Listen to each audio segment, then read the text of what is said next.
We welcome those of you watching Washington State sweep the state of Oregon to Corvallis for UW and OSU. A couple of programs looking to get back in the win column with Eldridge Kastner. I'm JB Long. This is Pac-12 basketball presented by Owen Trapper Beef Jerky.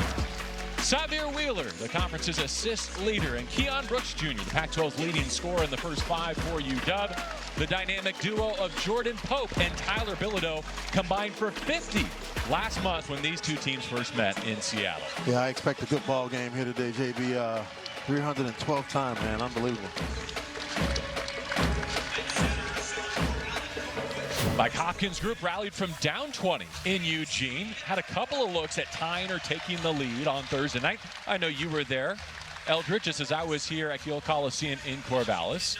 Last five have been tough. 1-4 in that stretch, and their defense has not been there. They've been a good scoring team this year, but I know one of your keys is playing better man-to-man defense against Wayne Tinkle's Beavs. That's one of the things they struggle with against Oregon, but I got to say there's just a lot of guts and moxie, man, to come back from 20 down and make it a ball game and have a chance to win it at the end. So I was impressed with the fact that they didn't quit, and I'm hoping that for their sake they can get some momentum coming in here today.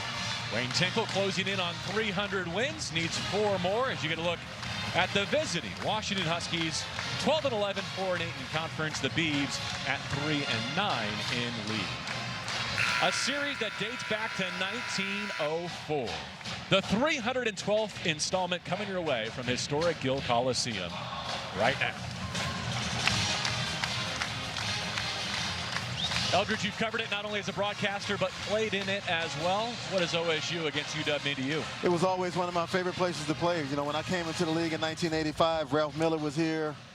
I redshirted that year. They had a guy named Jose Ortiz. I don't hear a lot of people talk about it. I don't see his picture on the wall in here, but he was a Pac-10 Player of the Year in 1987. Gary Payton went on to win it in 1990, but it was always a big game because me and Gary were kind of the best two guards in the league from the time of our freshman year all the way to our senior year. So I was always up for this game. I loved the gym because they had soft rims, JB. I felt like I could shoot the rock in here, man.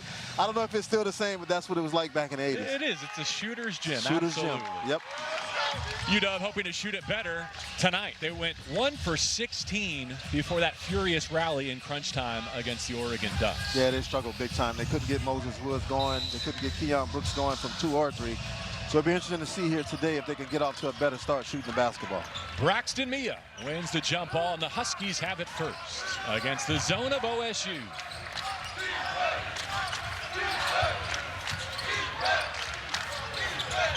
Oh, Washington got lucky right there. Xavier Wheeler was trying to get that ball to Paul McCahey, but he left the wing. Almost threw it away. Here's Wood, who's been on a torrid pace from 3. His first shot misses. Michael Ratai in the starting lineup with the rebound. And Pope put it up softly, came up short. Mia there to claim it. But that was a good look for Moses Wood, who was wide open. Oh, what a pass. Wheeler to Wood for 2. Sometimes that's all it takes, JB, right there, to see that ball go through the basket. Moses Wood doesn't score in a lot of 2-point baskets. He's more of a 3-point specialist, but I know he's happy just to see that go in. The tempo of Washington much more significant than that of Oregon State as Pope pulls, misses from the mid-range. This is a top 40 team in terms of tempo with the basketball. Yeah, there's no one better in the conference than Xavier Wheeler with pushing the rock and setting up his teammates. He's only 5'9", JB, but has a knack for getting in the paint and finishing over bigger defenders. Pope draws the defensive assignment on him. Wants to give to Mia. Still 10 to shoot for the Huskies. Wheeler off the jab step. That rains in for Xavier Wheeler.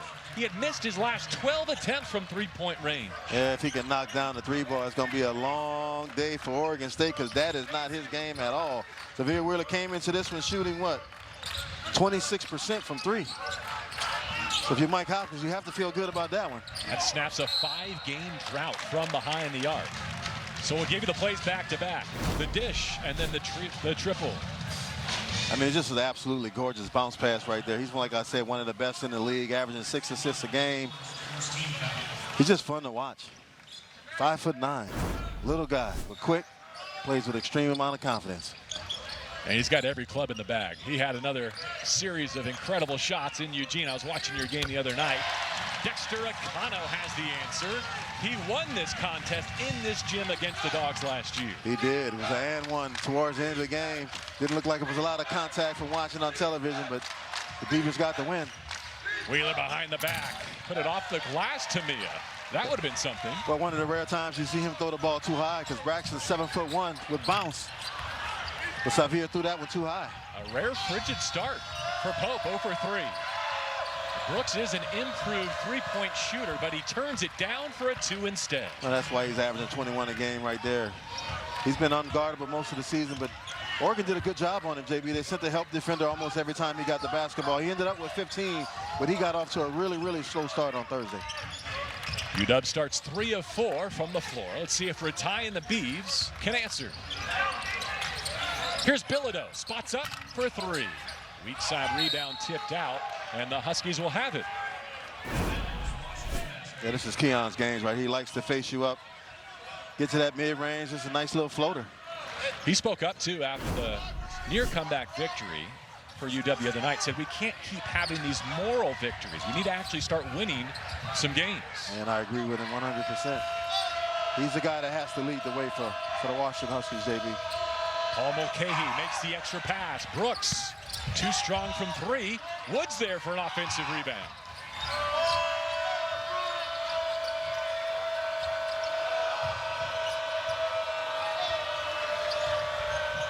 Wheeler goes to work with 10. Wood comes free for a triple, Moses Wood. That's a bad mistake by Oregon State. Leaving Washington's best three-point shooter, Moses Wood, wide open. Yak him from the wing.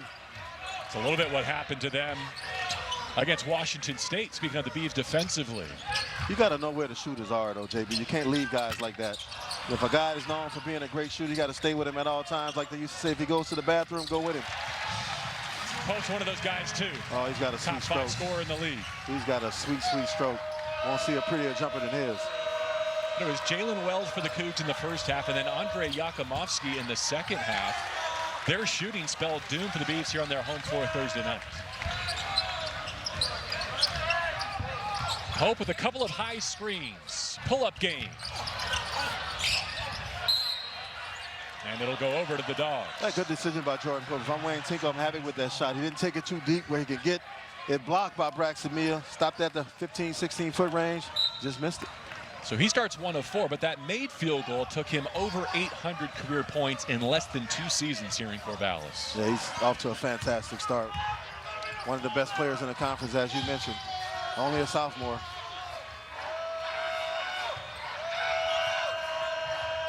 He's now matched up defensively. Wheeler orchestrating for the visitors. In the hands of Brooks with 6 to shoot, and Pope defending. Goes down to Mia. And now Wheeler with 2. No shot. No shot. A foul on the floor before the violation.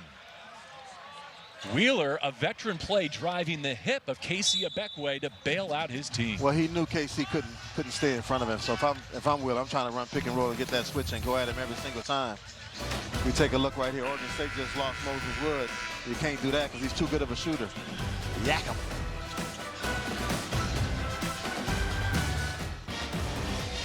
We welcome you back to Gill Coliseum in Corvallis, the 312th meeting between these historic rivals. UW doubling up OSU through our first segment. And here's a partial list, a preview of what will be an all-league list before too long. Oh, for sure. Isaac Jones, a new addition, along with Jalen Tyson. Everybody knows who Brandon Carlson is and Keon Brooks, but just 4 fabulous players all having outstanding seasons. Sam Schwartz, who does a great job with sports information at Washington, had this note on Brooks. You take those numbers and you add shooting 50% or better from the floor. Brooks and Purdue's Zach Edey are the only 2 in college basketball doing those 3 things. So it's him and maybe the best player in the sport on the best team in college basketball doing those things. Yeah, that's impressive. Keon Brooks seems like a nice young man. I caught the elevator down to the lobby level with him earlier today, and it just seems like a really, really nice guy. And as I mentioned, he worked on his game, JB, and really improved his three-point shooting. Xavier Wheeler did hit a 3 to get the Huskies started, but misses from the corner there. And as you can tell from that baseline inbound, the foul on the floor on Casey Ebekwe did precede the shot clock expiration. So that's why the Huskies got the ball on that shot. Pope throws down to Bilodeau, sees an immediate double. On rotation, Akano to the corner. Michael Rataj nearly missed it all. Yeah, I can see when that left his hand, it was going to be off. Wheeler, I mean, is he all gas and no brakes or what? JB, I'm telling you, man, he's only 5'9". Dexter Akano, 6'5". He jumped right in his chest like he wasn't even there. He just has a knack for scoring the basketball. He knows how to play. We've got a couple of field goals. UW shooting 5 of 9 to start this game on the road.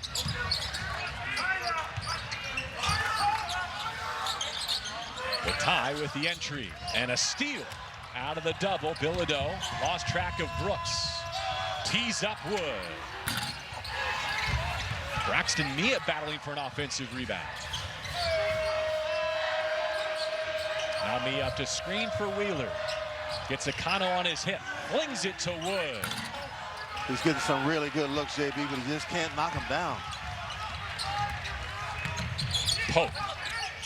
Swarm. Finds Akano. Everything but the triple for Dexter Akano. Yeah, nice kick out, though, by Jordan Pope to find Dexter wide open, but both teams were struggling from behind the arc. A kick from Rataj. And so they'll get it back with 20 on the shot clock.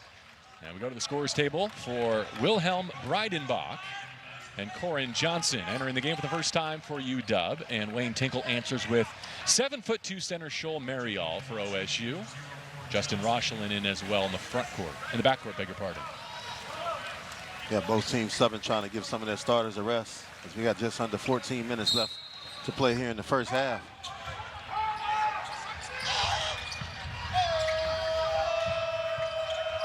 Brooks so poised in that short corner, able to pass out of trouble. 10 to shoot for the Huskies in the half court.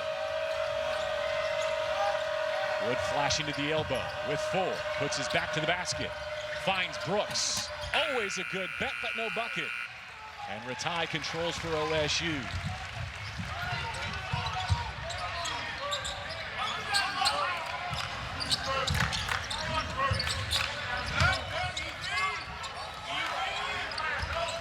Rataj to the baseline, leans in and finishes. Good take from Michael Rataj. Oh, he made up his mind that he was going to attack that basket strong, and there was nothing that Wilhelm Breidenbach could do as far as being a help defender. Brooks against the OSU zone. Back to Mulcahy, midway point of the shot clock for UW. Pope reaches in and knocked it off the knee of Mulcahy. Yeah, Paul called for that screen right there, JB, but he did a bad job of rubbing his defender off of Breidenbach. He came off too wide, so the defender was able to stay with him, and then he stripped it down and it went off his leg. Take another look right here. Yeah, you can see it go off of his right knee. So sometimes when like an illegal screen is set, we'll say, okay, that was more on the ball handler than the screener. No foul called there, but not proper use of the screen, you're saying. That not at all. He didn't set him up. You want to rub your defender off. You want to try to go shoulder to shoulder on that pick and roll. He didn't do that. He came off too wide. The defender was able to slide right over the top of the screen. Shoal Marial playing big minutes over the last couple of games for OSU. Goes to the lefty jump hook. And they're going to catch the defender, Holland, Anthony Holland, blocking out Rataj. Now, Rataj was knocked out in the second half last week against USC. Had to clear the protocol to play with this week, and he billed here. Yeah, it looked like he tweaked his knee. His knee got hyperextended back behind him as he, take a look right there. Hopefully, Michael Rataj is okay. Wayne Tinkle receiving him on the OSU bench, putting Tyler Bilodeau right back in this game. So Washington not only with that turnover on their last trip, but one of their last 6 from the floor, giving Pope and the Beavs an opportunity to climb back in this early. That was a quick rest for Severe Wheeler as well. Rochelin off the mark. Another rebounding foul on UW. This time it's Breidenbach. So you can see UW players are trying to box out, but they're just rooting guys out and taking their legs from underneath them, and the referees is calling it. One by Anthony Holland, at that time Wilhelm Breidenbach. Breidenbach's listed at 6'10", but it looks like he's about 5'11", standing next to Shoal Marial. Officials confer and leave it with the Beavs. who are 3 of 13 from the floor and 1 of 7 from distance, and yet it's a 2-possession game. Only down 5 points. Yeah, they're lucky so far the way they're shooting the basketball. You got to think they're going to get it going at some point. They're at home, where they're a really good team. 21-10 here at Gill since the start of last season. 11-3 their mark this year, and that man is the biggest reason why. Finally, the Huskies get it back, and it's Bilodeau taking the foul this time around. Yeah, nice move by Jordan Pope. He turned the corner. Looked like he was going to have an easy lay-in, but he shot it too strong, came off the back of the rim. Oregon State in some kind of three-quarter court pressure right here. They've made Pope miss more times in these first 8 minutes than he typically does in a week of Pac-12 basketball. He's 1 for 6. Yeah. Skip to the corner, Hollins. That's his roll. But again, the Beavs dodge one. I think Anthony Holland has only shot 2 or 3 two-point shots all season long. Akano erased by Wood. That's a good recovery by Moses Wood, who was definitely beat by Dexter off the dribble.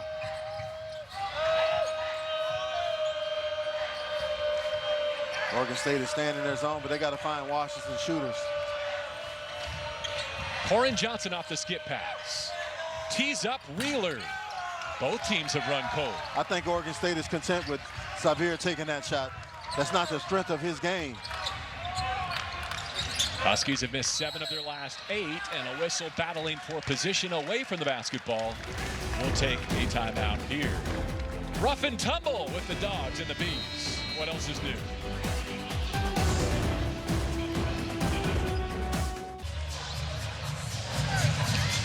Welcome back to Gill Coliseum, where UW has a 12-7 advantage over OSU in a low-scoring first half. Let's take a look at the road to Las Vegas, presented by Las Vegas.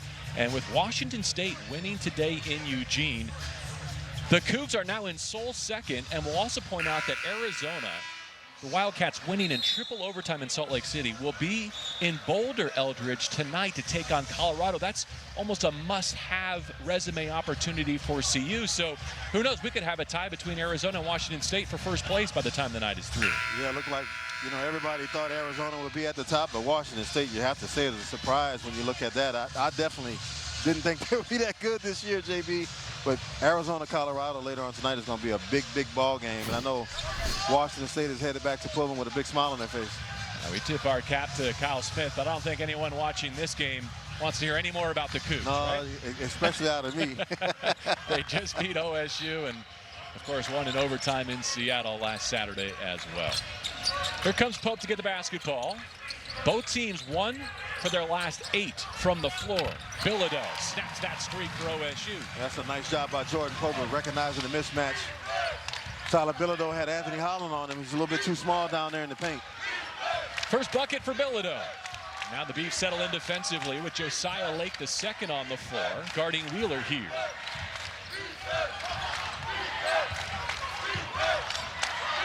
Breidenbach to the free throw line.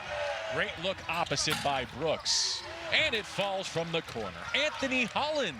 Did you say something about soft rims at Gill Coliseum? Yes, sir. Yes, sir. That's an example of it right there, JV. Good job, baby. I used to love playing in here, man, even though I had to go against Gary Payton. But, I mean, of their 15 shots, how many have been virtually wide open? They've gotten a lot of great looks, and Oregon State continues to struggle. I think that's 1 for 8 from 3 for them. Johnson makes the extra pass. Holland from both corners. Yeah, they're going to have to find him. Wayne Tinkle's upset. Got to come out of that zone because they're leaving those corner shots wide open. And Anthony Holland off the bench for Washington is ready to knock him down. He's hit a 3 in 5 straight games now for UW. 21 of his 22 makes have been from behind the arc. Yeah, he's not going in. He's not going underneath that arc.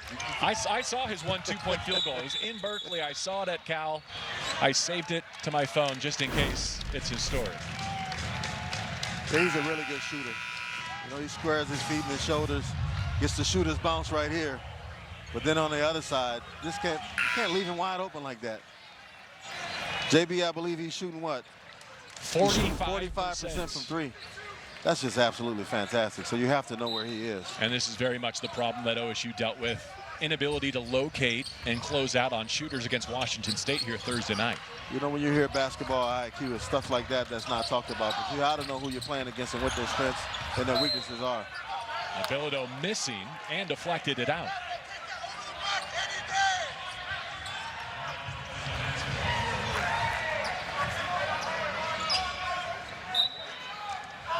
A matchup was the call from Wayne Tinkle. So the shooting of the Huskies seems to have them out of their zone. Oh, yeah. I knew it wasn't going to take much longer.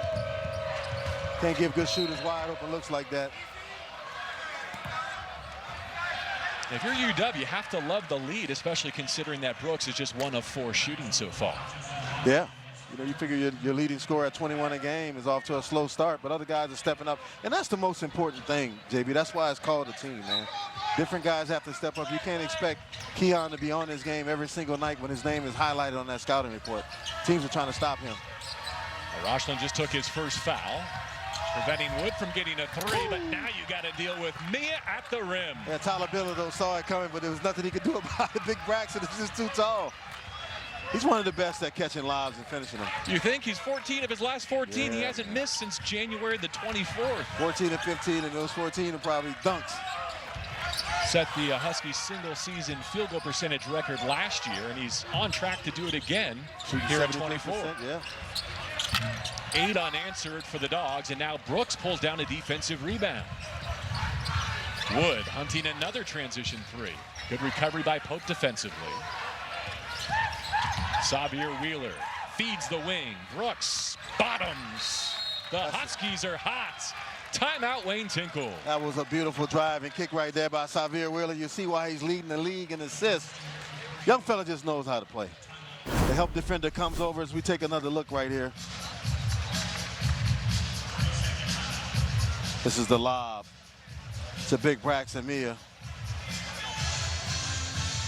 He's one of the best in the country at doing this. You can see Tyler Bilodeau saw it coming, but there was nothing that he could do about it. So, Eldridge, the Huskies have 7 assists on 9 made field goals, and if they were shooting just a clip higher from the perimeter, they'd have double-digit assists so far. They've had a ton of great feeds. They're in a great rhythm right now. They're getting the shots that they want. Like I said, Xavier Wheeler, man, just one of the best in the country at getting assists. I played the point guard position, JB, and I'm telling you, I never averaged over 5. I don't think I averaged over 4. I was trying. I mean, the Huskies are averaging 81.3 points per game, second most in the pack, and most by a UW team since 2016. I'm sure you would have loved to have played in this offensive He's one of the main reasons. He's one of the main reasons because most times he can beat his guy off the dribble. When a help defender comes, he's not a guy that's going to force up a bad shot. He's going to make the right play, as we just saw with that kick out to Keon Brooks. You know, I track this, I'm sure you do too. The reputation of UW is hang in the first half. Their scoring margin is even, like literally 0 on the year.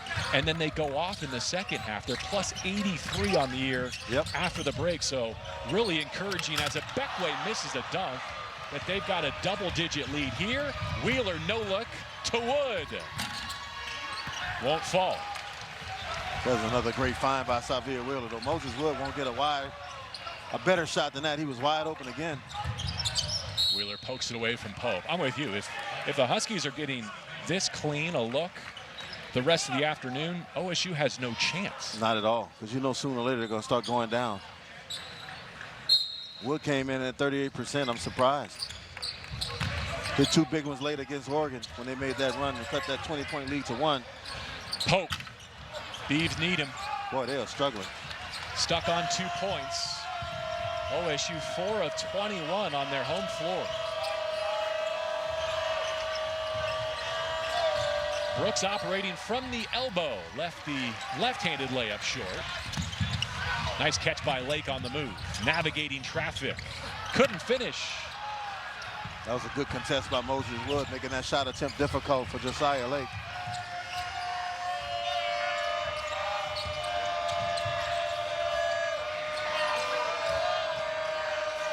There's a mismatch right here for Keon Brooks. It's his sweet spot, right? Doesn't hit the shot there, but will be at the foul line when we continue.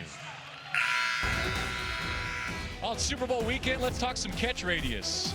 Just put it up anywhere for Braxton. One of the best guys in the conference at catching lobs. There's not going to be much you can do about that. Throw it down, big fella. Eldridge, 5 Huskies have buckets, 4 UW players have assists. They're sharing it really well. They are, and I thought the way they finished that game against Oregon, that it would lift them up a little bit. You know, Xavier Wheeler, just one of the best. You won't see a prettier pass than that. in transition. He's one of the best, but they throw lobs. This is Corin Johnson, a guy known more for his scoring, but he's showing that he can throw the lob as well. And they're just doing a fantastic job of finding the open guys. They've got some great looks, and they've missed a lot of them, JB. That's the crazy part. They're up big, but they've missed a lot of wide open threes. It could be worse for Oregon State. They have missed 8 of them, and many have been clean looks. Looking for their 3rd straight win in this series, head-to-head against OSU. If they can get it, it would be their 8th win in 10 tries against the Beavs. Interesting that the first meeting between these teams was defined by the foul line. 29 free throws for Brooks and the Huskies. These will be the first for either team tonight. They've been letting them play, which I like.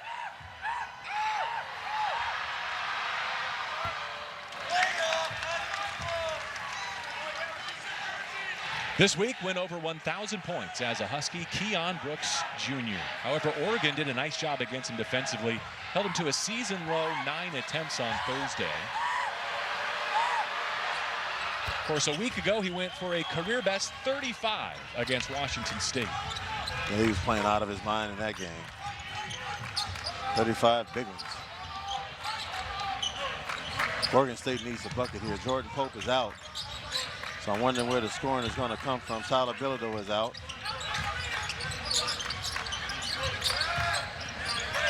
Lake surveys, sends it back to Christian Wright. Oh, nice kick to Lake for 3. Finally, it falls for the Bees. Well, that's a nice job penetrating the heart of that zone. Made it collapse and found a wide open Josiah Lake. He's a walk-on, JB. He's been playing well. 11 of 19 over his last 9 games. You mentioned not even a scholarship player, although he's got a great pedigree. Wood. I mean, he's at the driving range. Sooner or later, he's going to hit him because they keep leaving him wide open, and he's Washington's best shooter. I'm not sure what's going on, if it's a missed assignment or they just don't think he can make them. But, boy, they're gambling big time.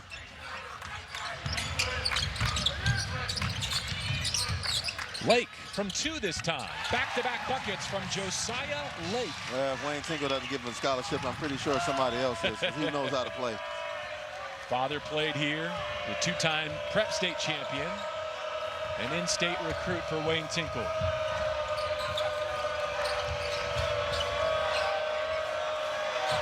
Brooks goes to work, gets into the chest of Ratai, who holds his ground.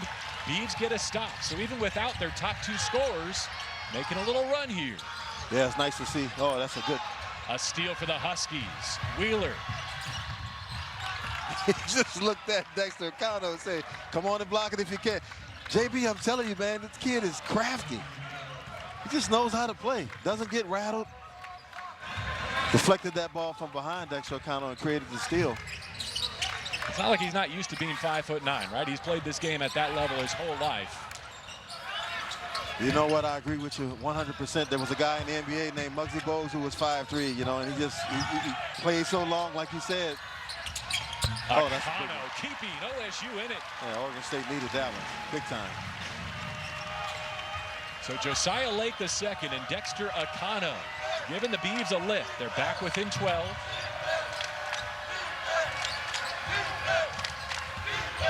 Xavier Wheeler. We've seen him make that shot. Yeah, he looked like he lost his footing a little bit on that one, though.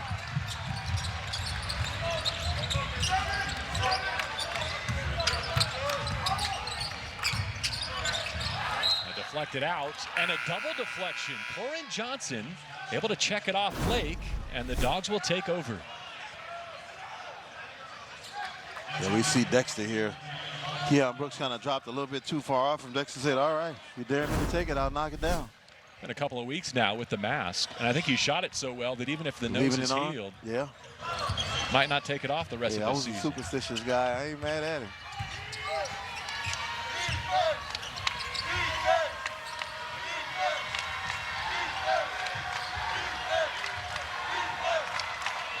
Wheeler barking commands, rearranging Wood. A 5-second violation. I don't think I've seen that this season. I haven't seen a 5-second closely guarded call all season long. It was more like 10 seconds because he had it for a while. Of course, they took the version away where your dribble is active, so that's part of the reason why it's not as common an occurrence anymore.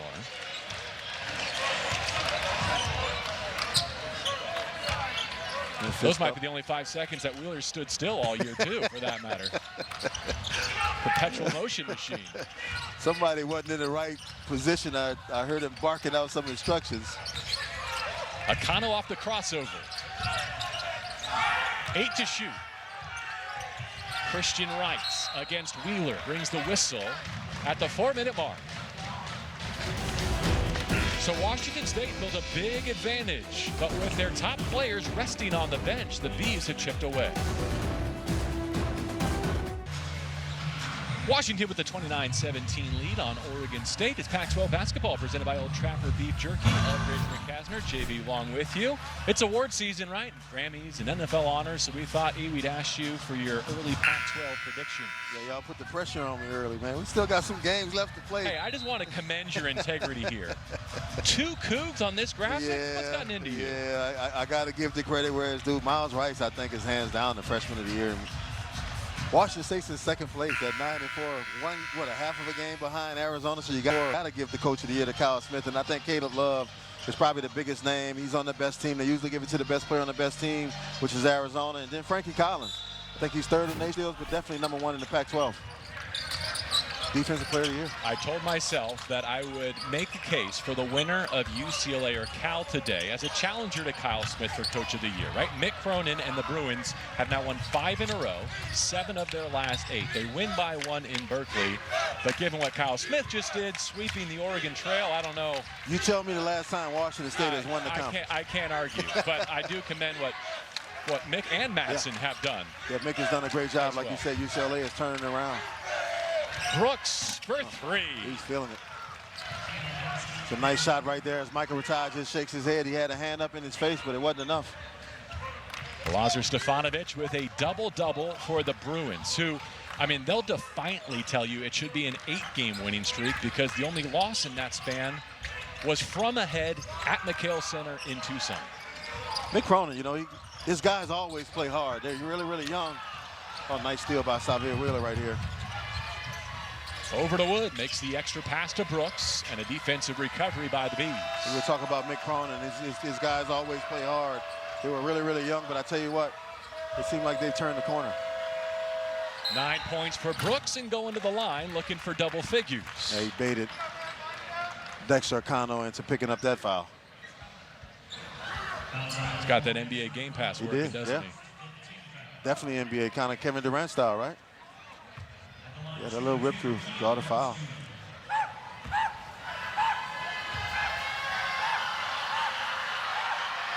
Huskies have had the lead the whole way in this first half, and we're 2:46 away from our Fubo halftime report. We'll take a closer look at Wayne Tinkle's work here in Corvallis, and we'll have some details on that Pac-12 scoreboard.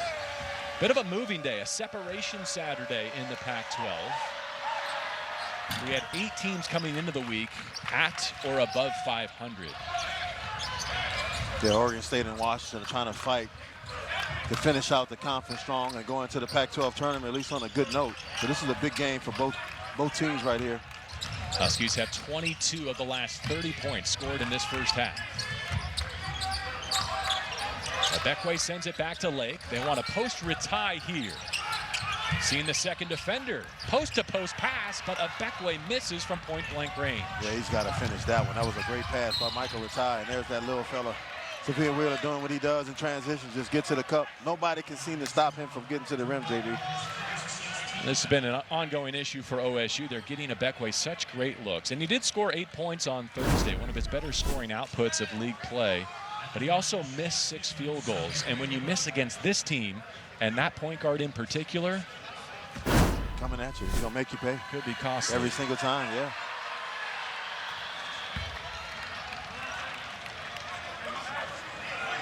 Xavier Wheeler, the rare player who's got 3 double-doubles with assists. Yeah, you don't see that a lot. I mean, he's at the collegiate level. He's got 2 games, Eldridge, 12 and no turnovers against Colorado State, 10 and no turnovers against Utah. I can't think of perfect assist games like that bubbling up more than once in a year. He's a veteran guy. When you look at him, he never looks rattled. He never loses his cool. He just plays his game. He knows his strength is getting to the cup, so he doesn't try to launch a bunch of threes. Huskies throwing some zone at OSU here in the half court. 2 minutes to go, first half. Yeah, they're trying to keep Oregon State off balance, mixing it up. Lake through the hands of Bilodeau. Clever behind the back by Moses Wood in transition. The catch and the score for Keon Brooks Jr. Well, you see why he's averaging 6 assists a game. He only had that ball in his hand for maybe a split second, and he's throwing the lob. You see Moses Wood right here behind the back, kicks it ahead, but look at where he doesn't dribble. And I think that's the connection coming from Kentucky. He knows that Keon Brooks is going to run the court hard. And the reason Keon is running so hard, he knows he's going to get the ball. Now, I probably would have shot at JB as a point guard. Looking for mine. And when you see the pieces play together like this for Mike Hopkins, you can't help but think that their best basketball of the season might still be in front of them. I'm telling you, they didn't quit the other night against Oregon. They had every reason to, being down 20 at one point in that second half. Almost came back and won it, but I think it's just giving them some momentum coming into this one today. Keon Brooks had 15 for the game. He's got 14 right now. We still got 1:37 left in the first half. Can I be an apologist for your alma mater? What's that? Go As ahead. Bilodeau has it swatted. Ken Pom has a metric that tracks luck. Basically, how do you play versus what your win-loss record is? The Huskies this season rank 340th in college basketball in luck. They've been one of the most unlucky teams, and I think their two most recent losses are examples of that, right? I got to admit, I never knew that somebody was tracking luck. Oh, yeah. Could have easily won the Apple Cup, didn't. Yep. Could have easily come back from 20 to beat the Ducks, didn't. Ratai has words for the Husky bench as he heads back down after a three. Yeah, he said, I think he said, I heard y'all were unlucky, so take that. That's interesting, though, JB.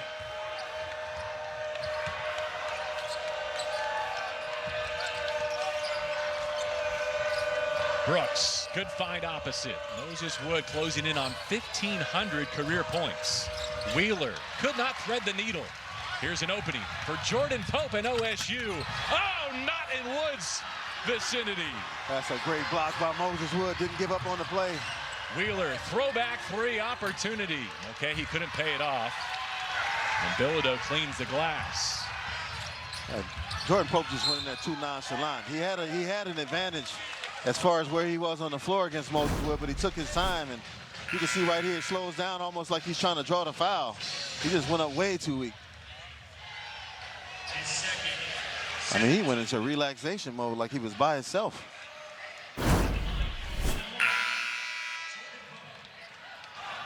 Pope does eventually earn the trip to the foul line here, but with 42.1 left in the half, Eldridge, these are the Beavs' first free throws. Unreal. The refs have been letting them play.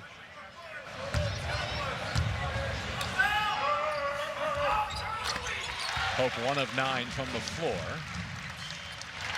It hits the first from the line. Yeah, he's an 85% free throw shooter, so I would think he's going to make both of these. It's been a rough day from the field for him, though. Yeah, for a player who's shooting 50% from the floor as a guard in league play.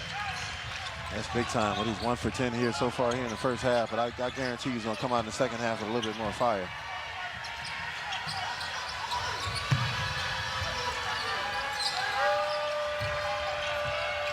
Okay, with a couple of power dribbles, gets to the block. What a pass. Brooks flashing and scoring, and give the assist to Mulcahy. Yeah, no kidding. Absolutely gorgeous find. That's what he wants to do. He wants that double to come. He's not looking to really score. He wants to be a distributor. It's just a beautiful bounce pass by Paul Mulcahy and a nice finish by Keon Brooks Jr. That's a tough pass.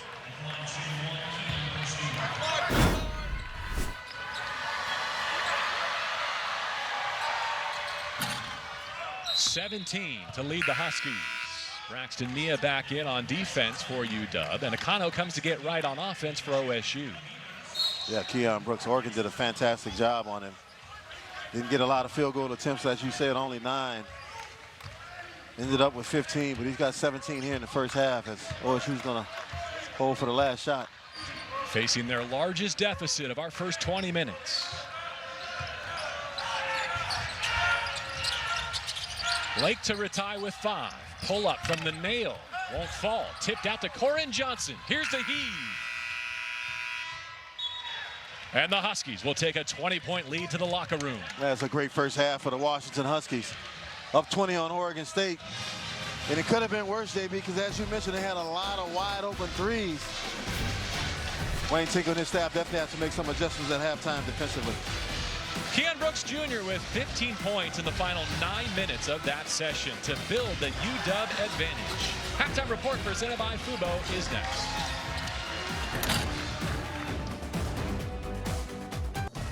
The Pac-12 Halftime Report is brought to you by Fubo, the official streaming platform of the Pac-12 Conference. As we reach halftime here in Corvallis, we spotlight head coach Wayne Tinkle and the impact he's had on his players throughout his time as head coach of the Beavers. Double overtime. Jordan Pope makes the play at the end, and Oregon State outlasts the Troy Trojans.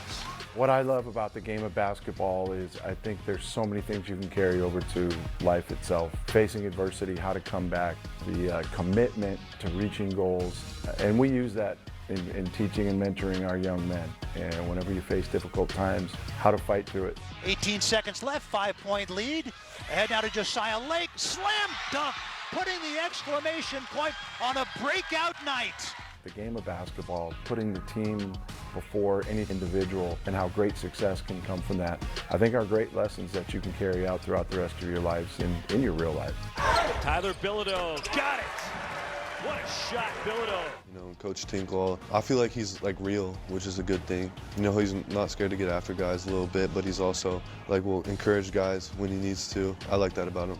I get calls from former players and they say, Coach, the one thing that we remember is you made it so much more important about the name on your chest than the name on your back. And I think the opportunities that we get as coaches and then the student athletes get, both from an athletic standpoint and the academic, it's such a special thing that we try to get our guys to really relish and enjoy that each and every day. And then the accountability piece that comes in, and when you take care of all of your business in the community and in the classroom, handle your business, let's be overachievers in everything we do, and the success will follow. 4 on the shot clock, extra pass, Pope, triple, you bet. He's a man of high character, pure, genuine, and he only wants the best for myself and for everyone else on the team, and just feeling that sense of care and love, you know, it means a lot coming from a player-coach relationship, so it definitely means a lot to me. Floats it up, no good, retire the rebound, dribbles away, gets it to Pope, Beavers win. The relationships, you know, that's the best thing about being a coach, and that's been it from day one. We really feel like we're blessed to be in this position to coach a game we love so much, that's meant so much to us. The give back is imparting all those things I just spoke on to these young men and helping prepare them to be great future husbands, fathers, contributors to their community. Seeing that maturation process from when they're 17, 18 to 22, 23. Most of them get it at some point, some sooner rather than later. But I had a former player from like 15 years ago reach out recently. He's in his mid-30s, and now he gets it. And having them reach out and thank you, for pushing them when they didn't want to be pushed, and what it led to, man, that's the ultimate for me. Nightfall in Corvallis, it was a beautiful day here. The sun was out, the locals soaking in some vitamin D. We talked about the second half reputation of these Huskies. OSU better hope the script is flipping tonight, because if they're anywhere near plus 83, the trend, this game's already over. It's going to get even uglier, and it's ugly already. Like you said, they're down 20. Better hope that's that right there. It's not accurate today. I agree with you, JB. I think we also need to cover just how fortified Gill Coliseum has been the last couple of years, especially for these young Beavs. Like, this is extremely uncharacteristic that they're at risk of getting swept by Washington State and UW. I talked about it in the open on one of my keys for Oregon State. I've had 4 or 5 of their games this season, and they always seem to start off slow. They get it going in the second half, a lot like you're saying Washington does. So let's see if they got some pride and can come back and get themselves back into this one. On its home floor, Oregon State averaging better than 75 points per game and shooting 48% from the floor. You would never know it from the first half. Yeah, they really struggled in that first half. 8 for 31 from the field for 26%, 4 for 12 from 3. And I think this is the biggest reason why. Pope and Bilodeau combined for 50 in the first meeting between these two. As Bilodeau hits, They've got 8 combined at this moment. What's down to pride right now, JB? You got to have some pride. You don't want to get embarrassed. You played this team 312 times. Like I said, this might be the last one with the Pac-12 going under, but they got to show some fight, and I'm pretty sure that they will.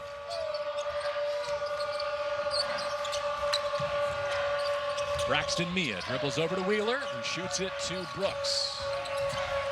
Good movement in the half court. Let's see what shot the Huskies get. Mia in deep. That's his first miss since January 24th. Yeah, Braxton thought he was fouled, and I agree with him. Looked like there was a lot of contact down there, but the refs were just letting him play. We take another look here. Yeah, it looked like he got hit on the arm a little bit by KC Ubekwe. Saying, don't you know about the streak I have going here? You can't end it without sending me to the line. I guess the refs missed it, JB. The Bees are going to need some of those breaks, though, to chip away at this deficit. Yeah. Bilodeau back to work. You're talking about the Kim Palm lucky track. Oregon State's going to need some of it. Pope did get the whistle. That's going to be 3 on Severe Wheeler, so that's big. It's his 3rd foul. Stuff in the box score per usual. Wheeler's got 9 points, 5 assists, 4 rebounds, 3 turnovers. But now foul trouble, like you said. Yeah, let's see if Mike Hopkins takes him out. Yeah, look like he's calling Corin Johnson. You know, one of the luxuries, though, and I think it'll benefit a guy like Paul McCahey, who wants to have the ball in his hands. He's been forced to play the off-guard position because Xavier Wheeler is so good. So let's see if Mike Hopkins puts the ball in Paul's hands or if he's going to put it in Corin's. What Eldridge is talking about there is Mulcahy and Wheeler combined for the most career assists of any backcourt in the country. Now, if you let me play next to Wheeler, we would also combine for some of the most assists among duos in college basketball because he carries so much of the load. But, you know, in his own right, in his previous stop, Mulcahy at Rutgers did much the same. A back way with some nice defense. That's a bad pass right there by Corin Johnson, though the lob wasn't there on that possession. Pope. Well, he never got stopped until the end when Corin Johnson was able to knock it out of bounds. But Pope's a little bit too casual with the ball. He's in traffic. That's his 2nd time. He's like he's having a walk in the park with his grandmother by themselves. He's got to be a little bit more aggressive trying to get to the rim. Here he comes. Out to Bilodeau. Got Brooks lifted. Still plenty of time for Akano and OSU in the half court. They'll play through a Beckway here, leaning on Mia.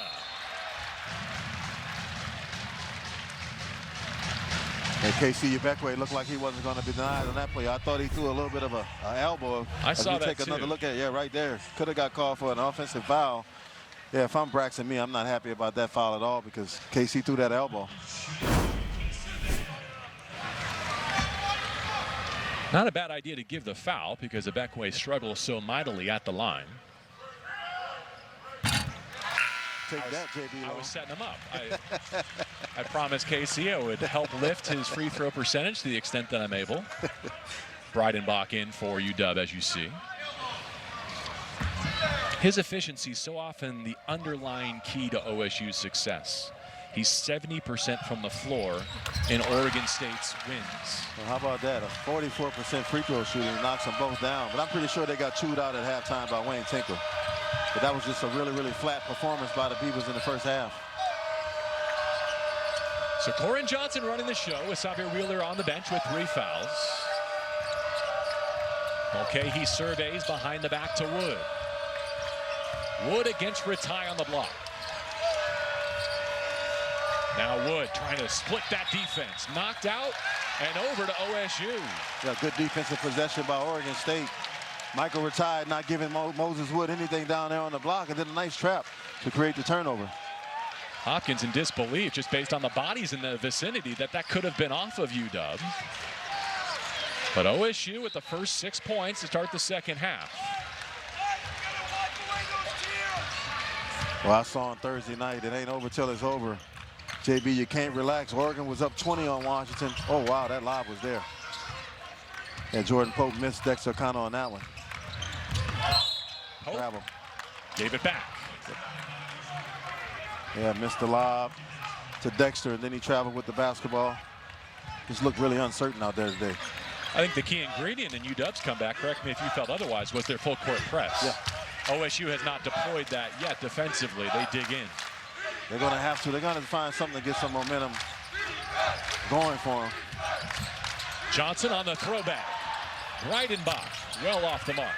Well, you can see as soon as that left his hand, it wasn't going in, but a nice find by Corey Johnson to Wilhelm Breidenbach, who can make that shot, JB. I've seen him knock him down. His percentage is good, but especially in crunch time, he seemed to be reluctant to let it go on Thursday in Eugene. I agree, which is a different shot. He had big Infali Dante running at him. His shot is so deliberate. It's really a slow release. The back way out to Akano. Pope gets it on rotation, drives the lane. Ratai cut off. Spinning to the cup, and it counts. Michael Ratai. Just like that, Oregon State has cut this Washington lead to 12 with a chance to cut it to 11.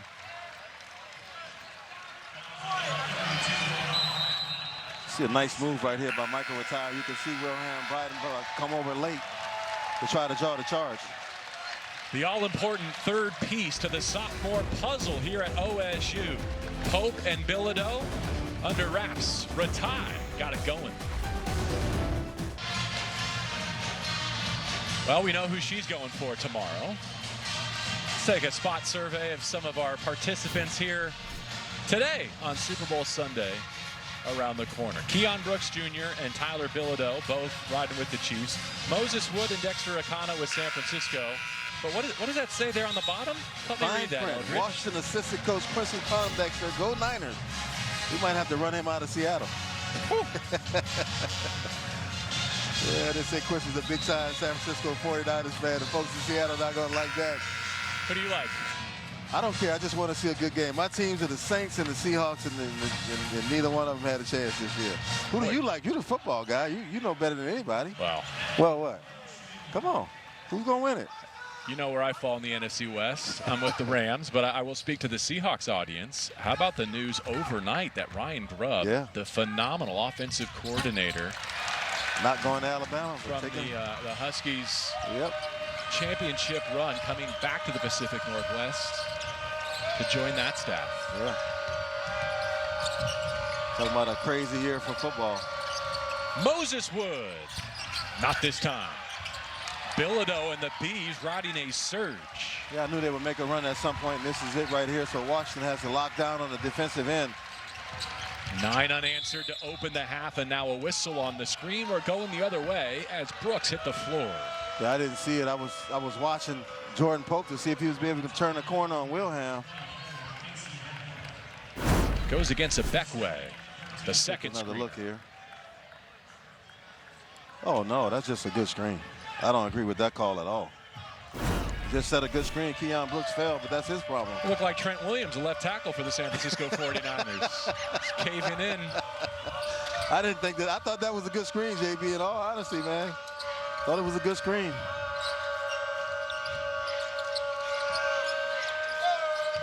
Okay, with the ball in his hands with Wheeler on the bench and 3 personal fouls. Wilhelm Breidenbach. Yeah, good luck backing that big guy down. You are not uprooting a Beckway. Akano on the move. Missed the lefty.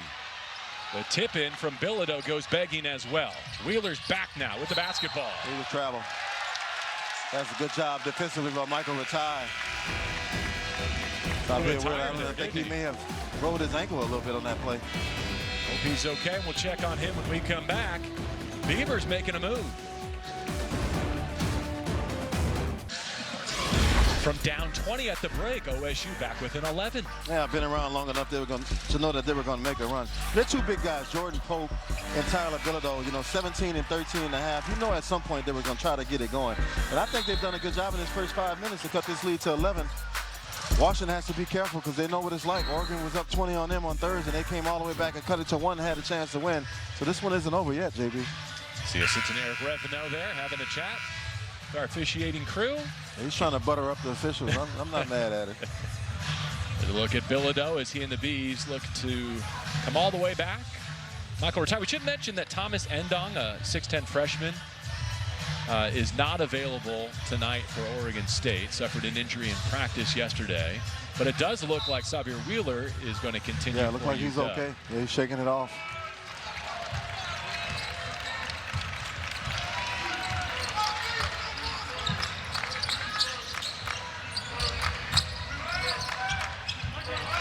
Pope at the top. Only one made field goal and 10 attempts for one of the Pac-12's leading scorers. Pull-up triple here. Just not been his day. It sure hasn't. I don't know if I've seen him struggle this bad in the 2 years he's been here at Oregon State. Wheeler drives the hip of the back way and brings the whistle.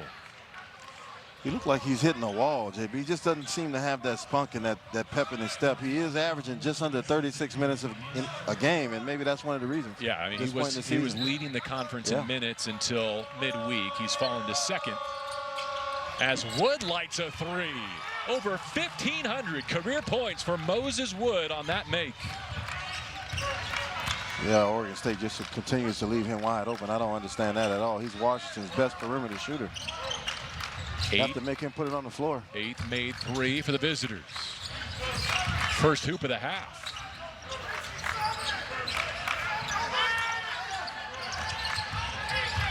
Pope on the pull-up. There it is for Jordan Pope. He called his own number that time. He's a competitor. I don't expect him to quit, but he just doesn't look like he has a lot of energy here today, JB. I don't know if he's tired, a little under the weather, but something seems to be going on with him. I haven't seen him struggle this bad shooting the basketball. Wheeler making him work defensively. Brooks against Bilodeau. 10 to shoot, back to Wood. Contested 3 off the mark.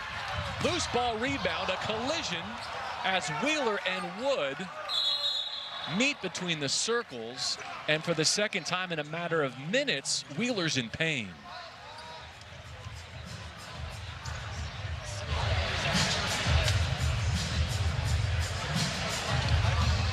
Yeah, that was a pretty good collision right there between Moses Wood and Xavier Wheeler.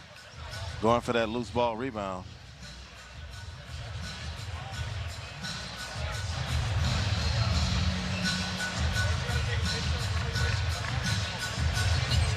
It looked like he's going to be able to shake it off. Just trying to get his wind back. Maybe had the wind knocked out of him. Hopefully that's what it was and it's not some type of injury.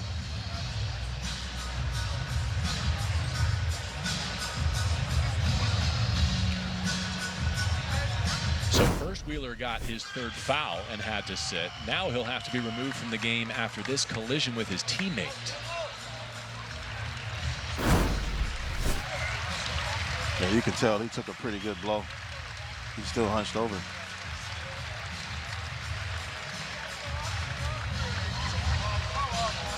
And the Huskies looking for their 5th league win here tonight. They'll go home to host the Bay Area school, Stanford first and then Cal.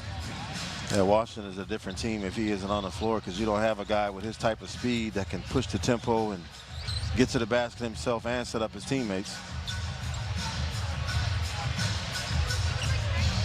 Still trying to clear the cobwebs, Xavier Wheeler. As for Oregon State, they're going to spend Valentine's Day in Tempe. And it's a tricky week because they've got their rivalry game against Oregon next weekend, but they got to go to Arizona State and back. It's not that one-game week that it typically is when you play your in-state foe. Yeah. Yeah, the Civil War should be a good one this year.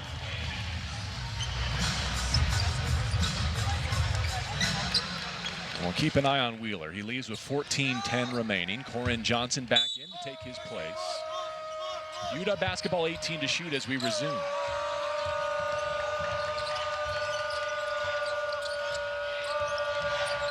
Okay, he running the baseline off some screens. Now takes a side ball screen with 5 to the baseline. Leans in for 2. That's a nice job by Paul McCahey there. Nice drive along the baseline, jumping back and kissing it off the glass.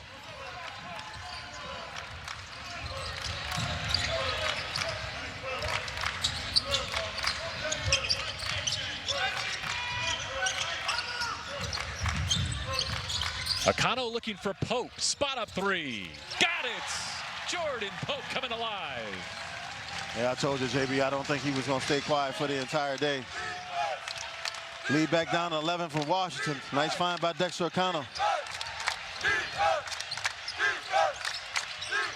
Corin Johnson. Back to Wood. Steps inside the line. Running 1-footer, goes begging. Ratai has it. OSU can bring it back to single digits. Knocked out after his Euro step. And this was a set play for Jordan Pope to free him up. And you know if he gets a good look and rhythm like that, he can knock him down. He's made a 3 in 16 straight games now for Oregon State. 50 in the first meeting, climbing their way to 15 now, and still a long way to go in this comeback bid. Yeah, we got a lot of time left, 13 minutes. Abekwe turns left shoulder, can't score it. Brooks is there for the board. That was a good look for the big fella. Nice little jump hook. Couldn't knock it down. Need to get a stop right here if you're Oregon State, though. I can't even tell if Wheeler's checking back in. It seems like every time he goes to the bench, he's got the basketball next trip down for UW. I didn't see him come back in either. Brooks fouled on the pull-up. Well, Mike Hopkins knows how important it is to have him out on the floor. He's the guy that runs the show. His teammates respect him. Especially with OSU threatening. You want the ball in this man's hands. Abekwe reaches in for that foul. And that's Abekwe's 4th. They'll get Shoal Marial off the OSU bench.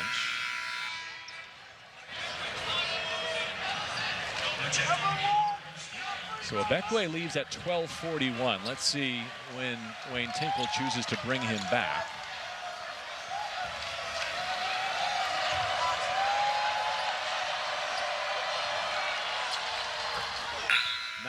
For Brooks, and Braxton Mia returns for UW. So both teams substituting some weight for some extra inches at the 5 position. Yeah. It's like Mike Hopkins was concerned about Breidenbach going up against Shoal Marial, so he brings in Braxton Mia.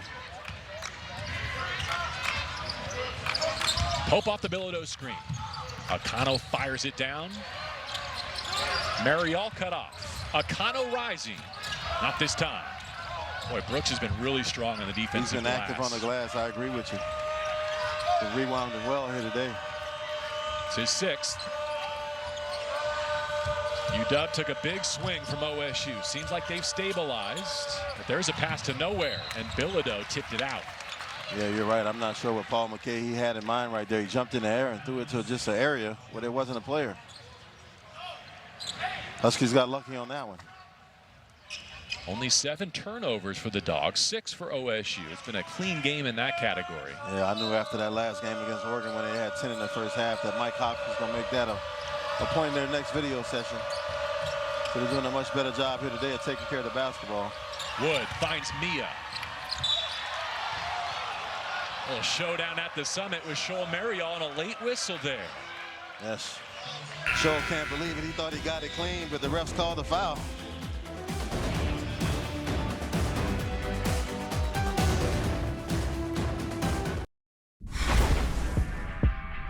Are you ready or not? It's about to go off. Turn it up on the spot. Yeah, it's gonna be a lot. We gon' sit at the top. Give it all we got. Are you ready or not? Are you ready or not? Are you ready or not? Wayne Tinkle and the Bees found a spark at halftime. They scored the first 9 points after trailing by as many as 22 coming out of the break. Our MGM Rewards game notes with the score 49-36 Huskies. I knew Oregon State was going to make some type of a run, JB. They're down 13 right now, just under 12 minutes to go, but they got to find a way to get Jordan Pope and Tyler Bilodeau going, because they're their main 2 guys. Pope averaging 17, Bilodeau 13.5. And for Washington, they just have to keep doing what they're doing. And Severe Wheeler looked like he shook off that little collision he had with Moses Wood. And as the graph just showed, Keon Brooks is on his way to getting his average of 21. With 12 minutes left, he's got 19. Mia, only a 50% foul shooter, gets the first of 2. Anthony Holland steps in for Wood. With Eldridge Rakasner, I'm JB Long. Jason Lewis, our producer. Tim Lay, our director. Glad you're with us for the 312th installment of this series. How about Braxton Mia knocking them both down with that right thumb tape? He saw Casey Abekwe do it and said, can't let him outdo me, huh? There you go. A big possession right here for Oregon State. That's the zone look from the Huskies. Pope asking for the Bilodeau screen, rejects it. 10 left to shoot. Akano still trying to drive a crease. Only 5 to go now. over Holland. Boy, it's a good switch up, a good defensive possession by Mike Hopkins and company. But the Bees will get it back with a fresh 20. Yeah, Tyler Bilodeau just went after that ball as hard as he could. Ended up going off of Washington players' hands, but it was his effort that created that opportunity for them to get the ball back. Josiah Lake II sends it in. Akano needs help. Now he can recover it after another player touched it. That was a strange looking play. Oh, that's a great block by Keon Brooks. Oh, wow, look at the tap out. Up to Mulcahy. Stops at the elbow.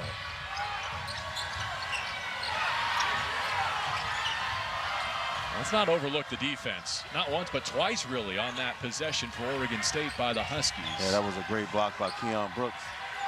Now 11 minutes to go. Mulcahy discarding a defender. Everything but the bucket.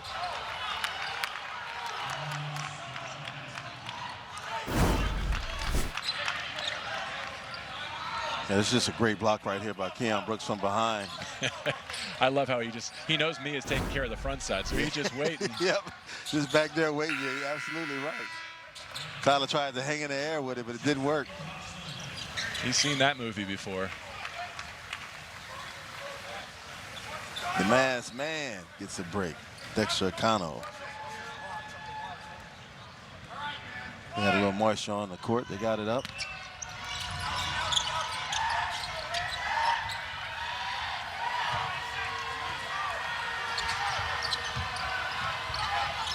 Wheeler using the screen from Mia. Lost the handle, puts it in the hands of the leading scorer, Brooks. Mia, an offensive rebound. Yeah, that's a bad job by Oregon State not finishing off the possession with a rebound. Oh! Third chance points for Brooks. An easy 21 and counting for the Pac-12's leading scorer. Keon Brooks looking like Braxton Mia, pan above the rim. Made that tip dunk look easy.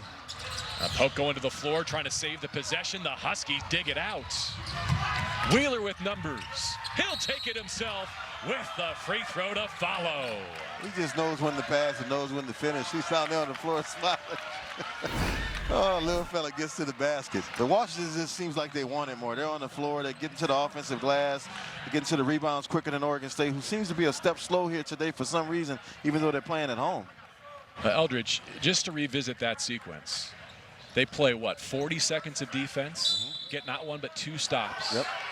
Then a series of offensive rebounds and a dunk, followed by this three-point chance. If they separate and take it to the finish line from here, this little 30-second stretch could be huge. But I think we got a double technical in the meantime. I'm not sure if it's a double, but I definitely saw him hold up 5 fingers and point at Xavier Wheeler for a technical foul. Gotta be a double though if we're still down here just shooting. Okay. Give you some clarity. Good job, JB. On those parties in just a second.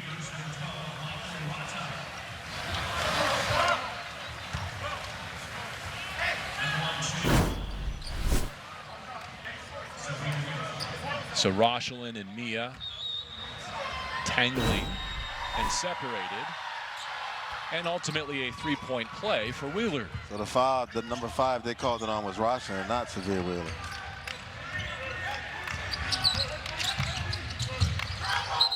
Just about to say, not much margin for error left for Lake and the Beavs, and they turn it over. Yeah, you can see him drag that pivot foot a little bit, and the ref was right on top of it. So it's a 3.5-minute scoring drought for OSU. They're 0 for 5 in that span. They've been off all day, JB. They just haven't been crisp on the offensive end. Defensively, they've been a little bit slow getting out the shooters. Just don't seem to have the energy. They got it down to 11, but now it's back to 20 in favor of the visitors. Mulcahy spins to the baseline. Shot fake. Left it short after his own. Another offensive rebound. There's his shooter. Holland won't miss many of those. Got to be now if you're Lake and Ratai and the Bees. Over the top of Pope and in the backcourt, UW will get it back. That's a bad turnover right there by Michael Ratai. Panicked when the double came out to him. It's been that type of a day for Oregon State so far, though. Wayne Tinkle's going to spend one of his 3 remaining timeouts here, trying to stabilize with 9:24 remaining.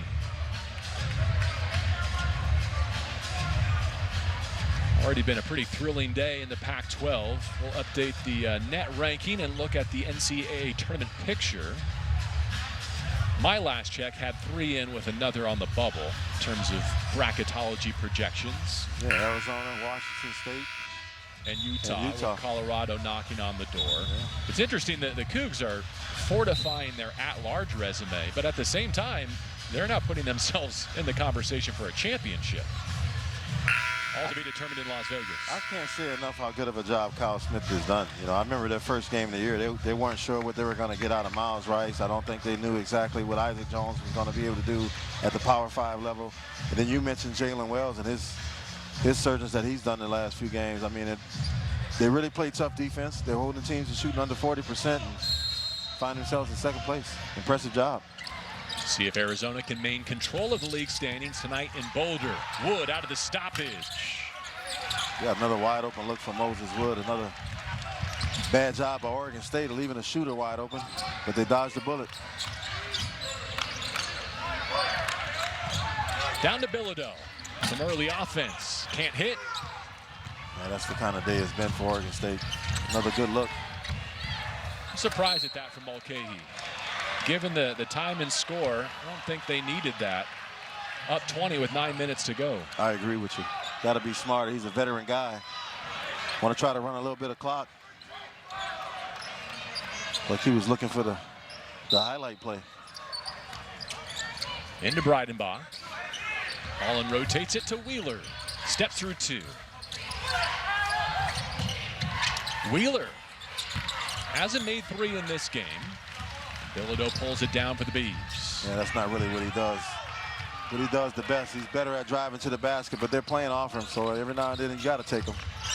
See what Pope can do to create, leaning in and kissing it off glass. I think Severe thought he had some help there, but the help disappeared. 13 for Pope, keeping the Beavs in it.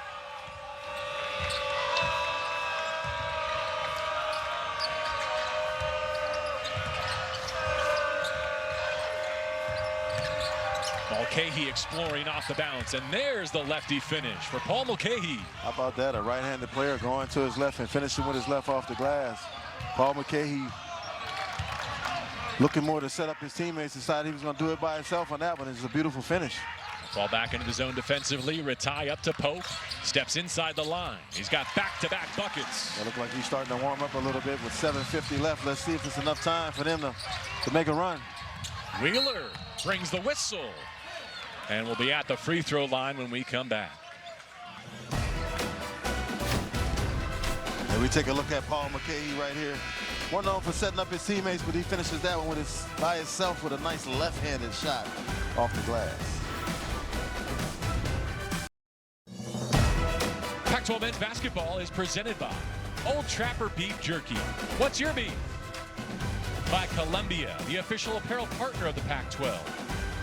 And by Chase. Make more of what's yours. Back inside historic Gill Coliseum with one of the deepest running rivalries in all of college basketball. And time now for our Old Trapper Beefy moment. Go up top to the big fella. Tyler Bilodeau saw it, but it was just nothing he could do. You can see right there, he sees it coming. Yeah, there's not a lot of guys that can jump with big Braxton me. He's 7'1", and I'm pretty sure he has over a 35-inch vertical. A really athletic young man. One of the best in the conference at catching lobs and finishing them.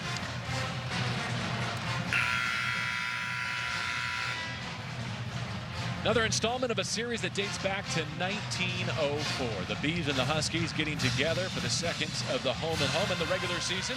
Who knows, could see it again in the Pac-12 tournament in Las Vegas. We will resume with Xavier Wheeler at the foul line. He's working on a 12-point evening.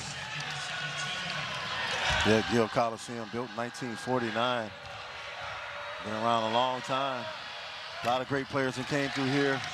I don't hear people talk about AC Green enough. I remember when I came into the league as a freshman, I used to hear about how he would work so hard in practice, JB, that they'd have 2 or 3 different sets of practice gear for him because he just played so hard. Man, that's unreal. I don't know if AC is watching, but if you're watching, AC, one of the Beaver legends. This building's got great bones, and I really admire what Scott Barnes and company have done to refresh it, to modernize it. One of the most awesome basketball venues that we get to visit. Yes, sir. Speaking of bones, Brent Berry. Pull up by Pope. All right, so Yeah, he's got it going. And if Oregon State's going to have any chance, he's going to need several more of those. 17 He's got 17 now, yeah. They got to lock down on the defensive end and get some stops.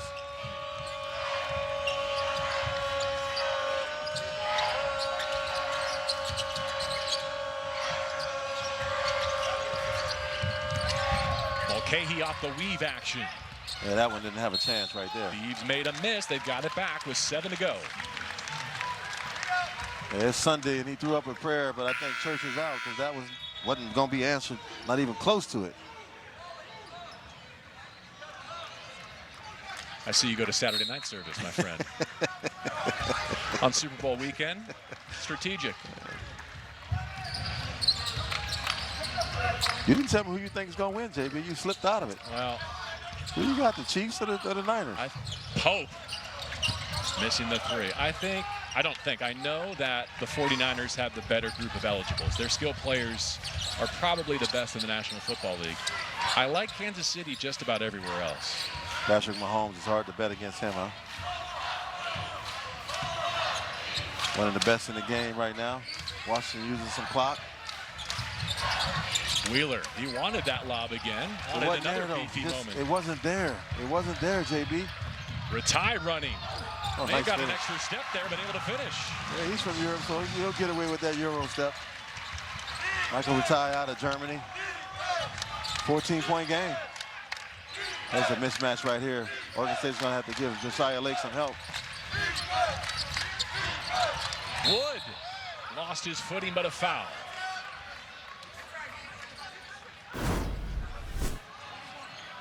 Let's see if he travels. JB, 1-2. 1-2. Good with me. How about you? Might have been an East Block European move, but he got away with it. Yeah. I nice think it was finish with just the left hand. kind of the ragged dribble to kind of get into that Euro step to finish that made it look a little bit unorthodox. Definitely was unorthodox.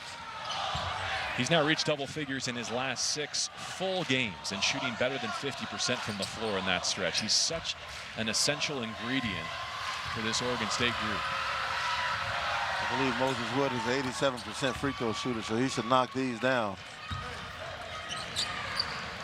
Doesn't show a lot of emotion, just always has that poker face. Of course, his dad, David Wood, played in the NBA, played for the Houston Rockets and several other teams. I agree with you, with one exception. His buzzer beater at Cal to win that game, he let some emotion out after that one. Well, you have to, JB, if you hit a game winner. Cal boosters in the front row that he was going back and forth with, and he had the final word, suffice it to say. Yes, he did. That was a big, huge shot to give the Huskies the win, and I thought he got fouled. You don't need a 4-point play when the game clock expires and you're on the high side, I guess. Yeah, that's what the refs looked at it too that way. A lot of dribbling here from Pope. Able to come to a jump stop through the trees. Yeah, little fella got too deep in the lane. Let's go back to Berkeley. From down 1. Yeah, that's a foul. Big time right there was an and one, but I guess the ref figured he didn't need it. But here's what I'm saying. Yeah, I see the emotion right there. You're right. He wasn't chirping at Don McClain. He wasn't talking to me. That's what every player dreams of, hitting the game winner. Ratai. Able to beat the buzzer, but couldn't find the 3. Another defensive stop for the Huskies. 5.5 to go.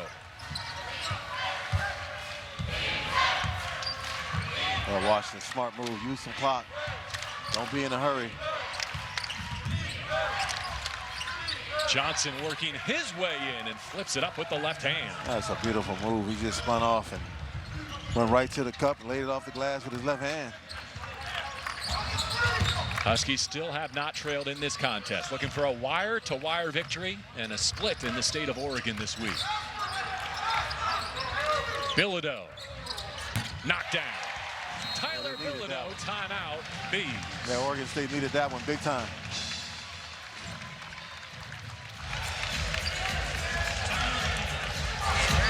Bilodeau able to hit from distance, but let's go back to the Corin Johnson move first. Yeah, he gets Josiah Lake in the lane. He spins. Nice little left-handed finish off the glass.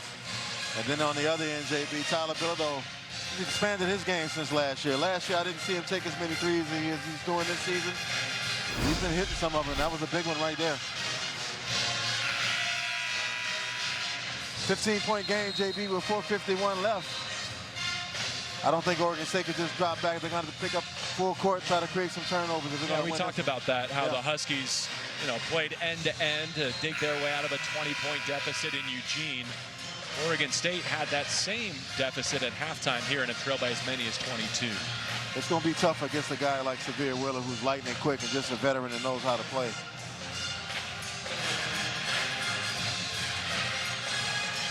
They're also over the limit. They don't have any fouls to give, so if they do ratchet up the intensity defensively, as it appears they'll do, they have to be able to do it without fouling.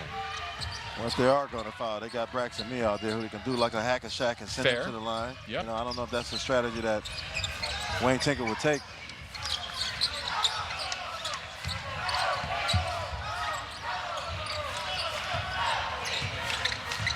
You can see Washington just content to just eat as much of that time as they can off the shot clock. All right, so OSU creates the turnover. 4.5 to go.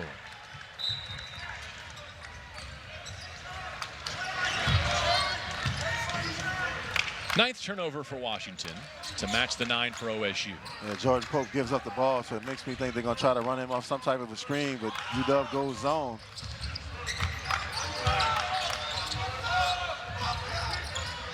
Nakano at the top.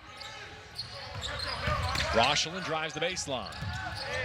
Bilodeau with 6 to shoot, and Brooks defending. Leans in, begging for a whistle. Well defended by Brooks and the Dogs. You're absolutely right. He was begging for one. He didn't get it. Tough shot by Tyler Bilodeau. I think Oregon State was surprised to see Washington in the zone. And the Beavers just sitting back, letting Washington run this time off the clock, JB. That's something I don't really understand. And now 15 with 3:40 left. Wheeler creating off the bounce. Mia on the offensive glass. Now he's swarmed. That's going to be a foul. The arrow would have favored Washington even if it had been a tie-up, but Bilodeau hit with the personal, and Washington is 3:33 away from heading home to Seattle with the win. Back in Corvallis, where Washington is looking for a wire-to-wire victory over Oregon State. It's time now for our chase difference maker with 21 points and 8 rebounds. Brooks has been doing it at both ends. He always seems to find his way right to his average. Doesn't force a lot of stuff. Definitely a first-team All-Pac-12 guy. As I said, if Washington's record was a little bit better, I think he'd be in consideration for Player of the Year. He's having a fantastic senior season. Not necessarily reputed for his defense, but I felt his impact at that end of the floor, haven't you, tonight? He stepped up big time, had some big-time block shots. You talked about his aggressiveness on the glass, rebounding. He's been solid. Bounce-back game for him because Oregon did a good job against him on Thursday night. We pointed out that OSU is over the limit.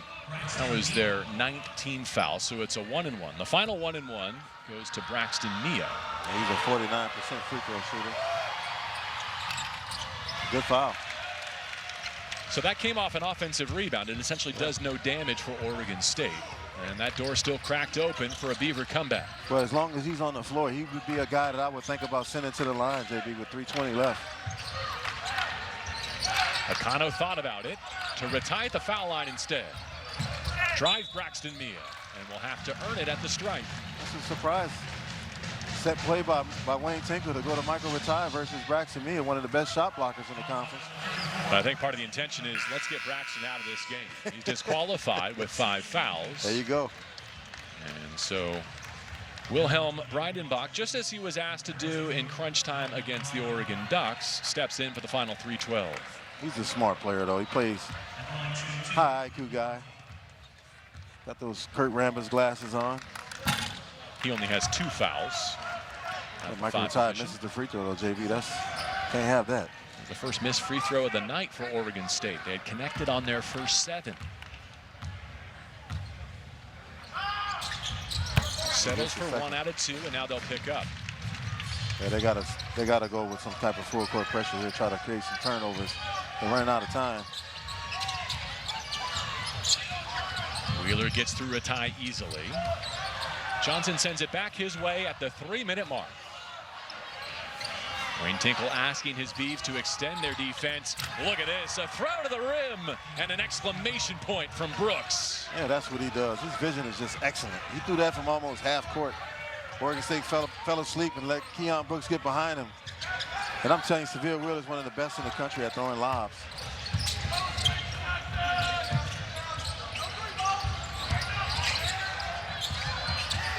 Hope really working the dribble, separates from Wood.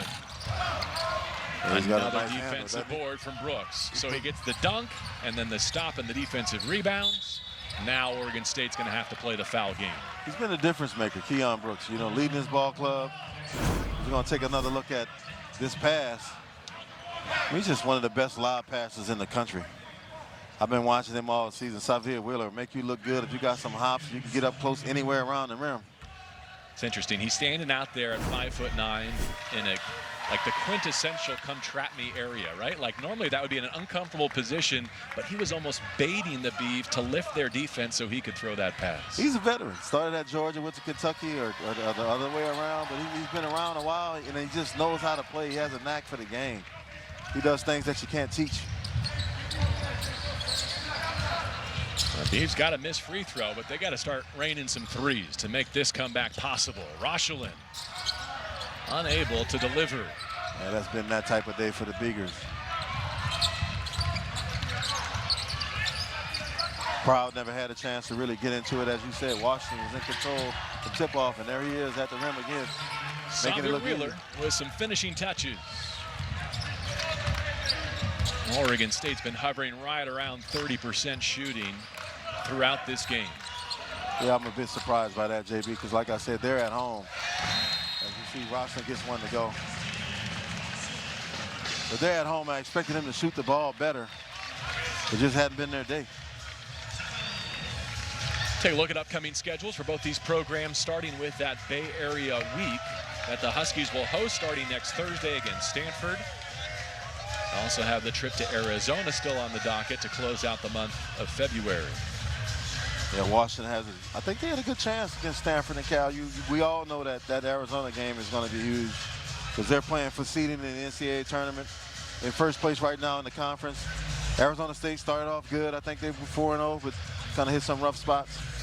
Speaking of Arizona State, that's what's up next for these Beavs in Tempe Wednesday before the home game against rival Oregon, and then a Bay Area trip behind it. Yeah.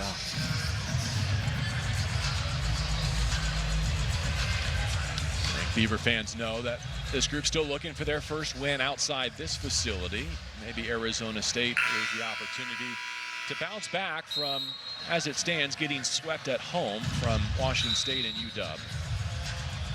Yeah, Oregon State's 1-9 on the road.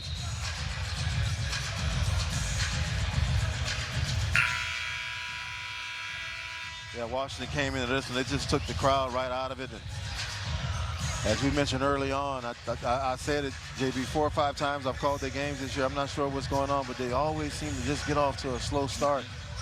But we saw the first 5 or 6 minutes of the second half. They kind of cut that 20-point lead down to 11, but they seem to run out of gas here. Well, you hinted at tournament seeding, and that's about what Washington's playing for at this juncture. Long way to go in terms of any sort of at-large resume. But whoever draws them in the Pac-12 bracket is not going to be happy to deal with these veteran guards, these wing shooters, the Pac-12's leading scorer. I agree with you 100%. And we all know what Oregon State did a few years ago, going into that Pac-12 tournament and winning it, making it all the way to the Elite Eight. All right, you're saying the Huskies might have some of that juice Both of come these March. teams. Both of these teams, you get one more shot in that Pac-12 tournament. Anything is possible. Wheeler shortening the game here. Breidenbach puts it on the deck. Ratai takes it away.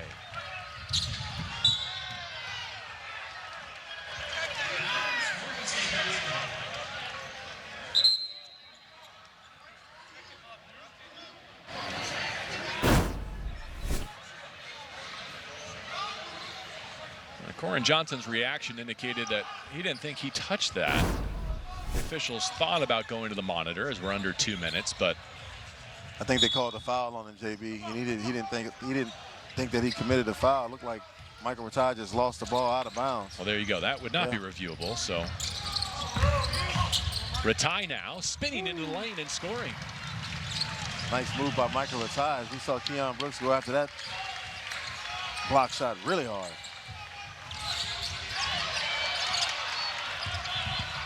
Look over time, move his feet, JB. I like it. And I think a timeout from the Husky sideline before that pass. Wayne Tinkle saying, look at the clock. It's a 10-second violation. He's got a legit argument.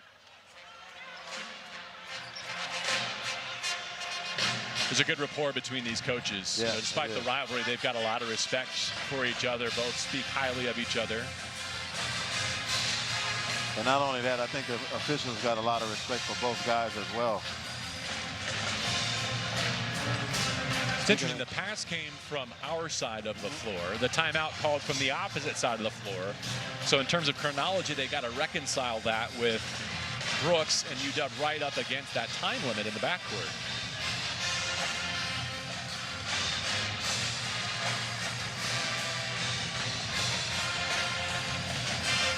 DG Nelson leading our crew. Kevin Brill, Frank Harvey with us as well.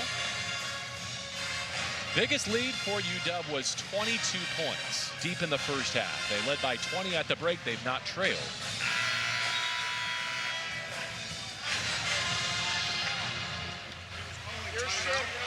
You got it. Okay. They put 1 second back on the shot clock. So they're basically saying, Mike Hopkins called timeout with only 9 seconds elapsed in the backcourt. No violation of getting the ball across half court.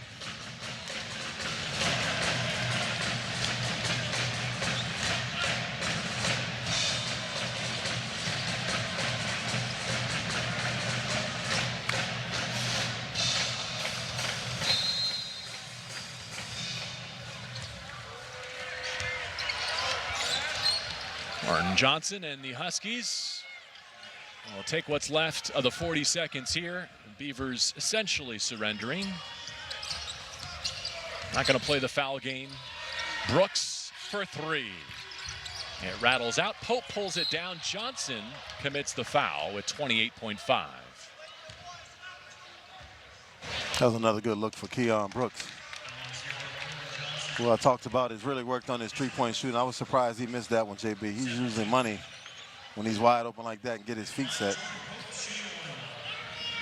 I wouldn't say they lost their edge despite the large lead. Like, they were good at critical junctures to make sure the Beavs never got closer. But, you know, some of that foot to the floor momentum that they definitely had in a prolific first half was lost as they guided this one to the finish line. Yeah, you knew Oregon State would make some type of a run, but they didn't let them come all the way back. So I agree with you 100%. A good job by the Washington Huskies here today. A much-needed win for them.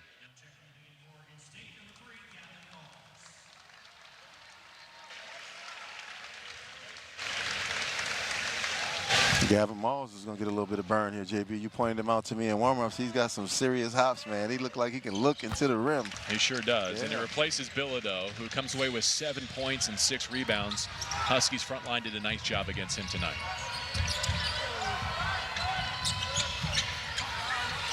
Shot clock turned off. Brooks can hold. UW will pick up its 13th win of the season. Improved to 5-8 in conference, going home to host the Bay Areas next week. 67-55 the final. UW in wire-to-wire fashion. They win the 312th meeting with Oregon State. Yeah, Washington needed to come out here and get a win, and they did that. A tough loss against Oregon on Thursday, where they were down at one point by 20, cut it to 1. Tough way to lose, but they came in today and handled their business. What might this mean for UW? When they put a performance like this on the floor on the road, going home with 2 winnable games against Stanford and Cal, can they turn it around? As I mentioned, JB, I don't think they got a chance at an at-large bid, but if they can get some momentum and go into that Pac-12 tournament and win it, anything's possible, man. We saw Oregon State do it a few years ago. Once again, I want to thank Jason Lewis, our producer, Tim Layer, director, and Trevor Kramer at Oregon State, and Sam Schwartz at Washington for their contributions to this broadcast. 23 for Keon Brooks Jr., Pac-12's leading scorer. Tops the box score again here in Corvallis.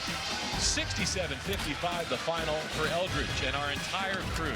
I'm JB Long saying so long for Corvallis. Enjoy your Super Bowl weekend. Next up, we're going to send you to Los Angeles for Pac-12 men's volleyball. Anne Marie Anderson has UCLA hosting Long Beach State.